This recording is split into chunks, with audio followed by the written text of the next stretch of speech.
I haven't been uh, on for a week or so. I hope for the next few months I will be more active. But the will I be able still to be in my place where I live now? I have no idea. Um, Over the last several weeks, I took several financial hits, and not yesterday, but the day before yesterday, I was told that there'll be no overtime for me. I was making years. I mean, a year ago, I was making a lot of overtime. I was making extra besides my pay.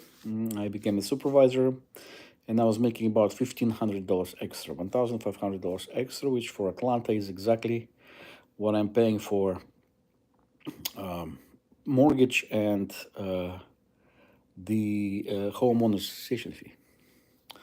Unfortunately, the company that owns the homeowners association fee, they raised the price for homeowner association, and the other thing what happened is my company that I work for, Allied Universal, and for a client called Cushman and Wakefield. It's a large real estate managing company. The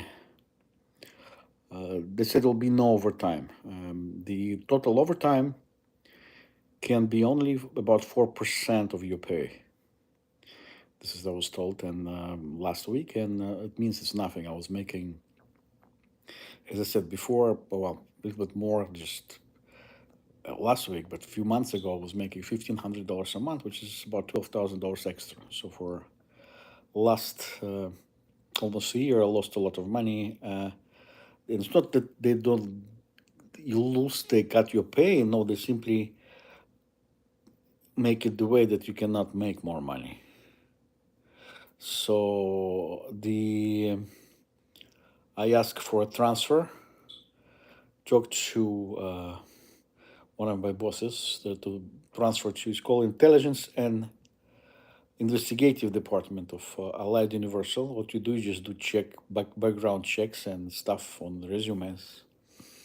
It's not something as it sounds horrible, but the with me, I'm developing so-called peripheral neuropathy, which is pain in my feet after the poisoning that I have, and the in general that I was sick. I am not able to perform some of the duties because I do perform them, but with pain. So I have a few months to get in Social Security, and actually, we will see how it's gonna go. And I hope I have more. I have no idea how much Social Security I'll be getting, and that doesn't mean that I will be able to afford to leave. With me is the problem. I cannot sell my apartment because I still didn't get confirmation of the document transfer of the property. Otherwise, it's just gonna. My apartment was there was a attempt of hijack a few years ago, and de facto somebody wants to steal my equity, and not just steal my equity, but pre make it the way that I won't be able to return to Utah, or if I return to Utah, I will be totally impoverished without restarting, able to restart practically. I was threatened to be made homeless, and it looks like this is the way it goes. Is there any conspiracy? You always never can say, but there's too many coincidences all the time. And after my mother's death, specifically, I have this a snowball of shit, sorry for the language, that dropped on me. And I'm still going to be dealing with it forever. And as I said, I put information out that I discovered where my father's research is. But after I did this, I face massive animosity. It's a part of the gangstalking when you r- know why you're gangstalked. For gangstalkers, it's hard just to press you. They will manipulate stuff around it that they can bankrupt you and practically make you homeless that they can then send their dogs on you. So as we talk, I had a video done before about how homelessness is created on purpose, that they can remove a person from familiar surrounding and safe surrounding and then simply destroy him on the street. This is maybe will be the case. I don't know. I don't want to be, you know, foreteller of things and attract bad energy, but this is what I think was going to happen. So in this particular case, I was told I have to be really careful to when somebody tries to repossess your home, take it in foreclosure.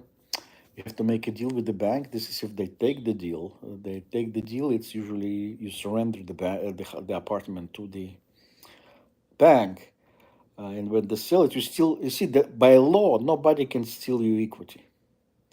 But this is done. There is a specific way exactly to do that. So that's why I just want to see what's going to happen, and there's not much I can do. I think I am against very powerful people, and there's no specific people, but we all know what gangstalkers are. If I can have my father's research, at least piece of it, I'll be really happy and full of money. Okay, but there's no such thing. You see, people who are in charge, who are stealing from you, who people who are in power, they will never do anything in order to make your life better.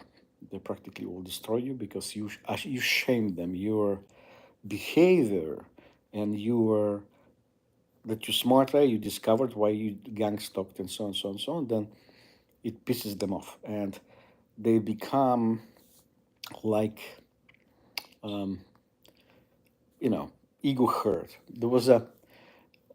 During World War II, there was Nazi Germany went into Kiev, Ukraine, and they surrounded the local soccer team. This is just an example of what gang stalkers do in general. They are very similar to the Nazi army. The soccer team played against elite army soccer soccer team as well, and they won twice. Ukrainians won. So what Nazi Germany did at the time, they would pick up every single of the team members of the Ukrainian team and executed them. You see, simply because they won in a fair fight. This is the same thing with gunstalkers.